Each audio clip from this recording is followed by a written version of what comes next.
Let me play some Robin Williams here. I'm going to cut right to the clip where he's talking about Jesus and Mary and Joseph. Here it goes. Here it is. Robin Williams. I know that one from his Broadway special. This is it right here. This is the one. Okay, Robin Williams, Biblical History. Here we go. That's a good one. Yeah. Night that Mary said to Joe, I'm pregnant. And Joe went, Holy Mother of God. And she went, you're right. Oh, Jesus Christ. What a great name, Joe. I love you, Joe. Wait, hold on a minute, Mary. Hold on a minute. So I'm the stepfather of God's kid? Yeah. So I can't discipline him. I can't go, you're done wrong, because the kid will look at me and say, you're not my real dad. What are you doing, Mary? How did it happen? Oh, it's immaculate, Joe. Oh, it better be, Mary. It better be immaculate. I'm sorry, I'm transforming Joe into Ralph Cramden. But it seemed to be kind of appropriate because up to that point, all the names in the Bible are very Jewish. You have Noah, Moses, Zebedee, and then you get Mary and Joe. We're just a hyphenate away from Mary Jean and Joe Bob. We could have had Jim Bob, the son of God. Praise to him, Jim Bob. He who finds us stuff and gets me a job. Jim Bob.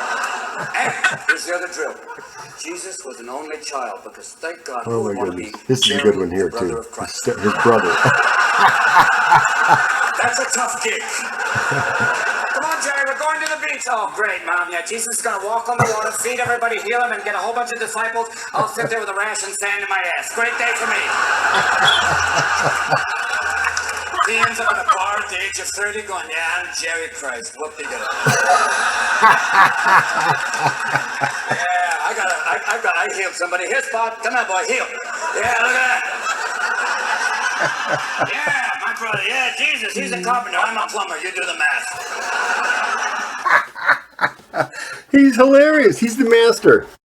Well, and I love that bit. I don't find it at all, you know, and I can see why some persons might not like that, but I think it's so innocent. I don't think it's bashing on God at all. It's really... I guarantee you know who else isn't bothered by it? I guarantee you 100%. The Lord. You know, and I was thinking maybe God would be, maybe wouldn't, but there's a part of me that thinks my side that's not paranoid and worried. I think God has a sense of humor about things. Yeah. He has to. I mean, why? I don't think they say don't mock God, but it's like, I think mocking God would be like putting God down. He's not putting God down at all. He's just doing it from a perspective of... He's telling it in a funny way. Yeah. It's like, if you were him, if you were these people, that's how you would be acting. He's just bringing it out the way it is in our time. It's true, because, you know, it's like... I've heard a pastor talk a lot about this. He said that, you know, Christians were confused about... How do I explain this? Confused about, like, he was saying that the disciples even were confused, and they didn't really, they knew who Jesus was, but they didn't really know. It didn't click with them till, like, wow, this guy's really about some far out stuff, you know? Yep. That's the point of the story, too. That's the point of the story, just what you said. You just kind of summed up that part of it. I was talking to a friend of mine one day, several people, not just one friend, and I was saying how that one of the ideas that I have found in the Bibles, the stories of the Bible, is how all the characters that are God's prophets and servants and disciples are all flawed horribly and like regular people. And I said, all these disciples of the Lord in the Bible, they were always arguing with each other, and they were probably just driving the Lord mad. And he just finally, many times, told them, look, this is why at the end, when he was about to die, and he was about to give his life, he said, now I'm going to go, and I'm going to go pray. I'm going to go pray over here, and you guys go pray over there.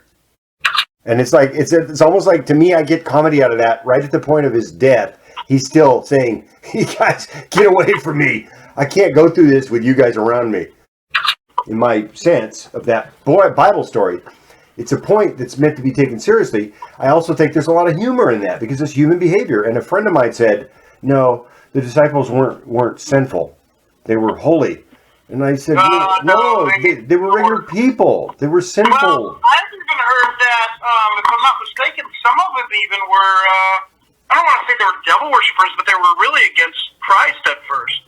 Like, I think it was, and some pastor I talked to said that, like, I don't know which one it was, and I should know more about what I'm talking about, but you probably know this better than I do. Maybe.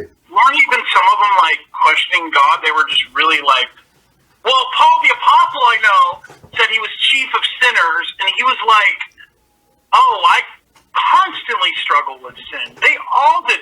And Book one of of them Romans. was a tax collector, and I don't know the exact ins and outs of it, literally ins and outs, because they probably were doing sexual stuff. I mean, the Speaking of adultery. they were like Paul the Apostle, I believe, right? You know this better than I do, but I think he said I'm chief of sinners. Like, Yep, I'm like, he did. yeah. Yeah, So it's he like, said, I'm the chiefest of sinners. Right here, sinner number one, right here. people go, well, you're giving an excuse, and I'm not giving an excuse to sin. I'm just being for real. So Yeah. people can't say sugarcoating because I'm being honest. Dude, they struggle with that crap. It doesn't mean they're bad or good. It was the reality of what was going on, and that's the point of Jesus coming to them, because they were fallen, and he was trying to help them.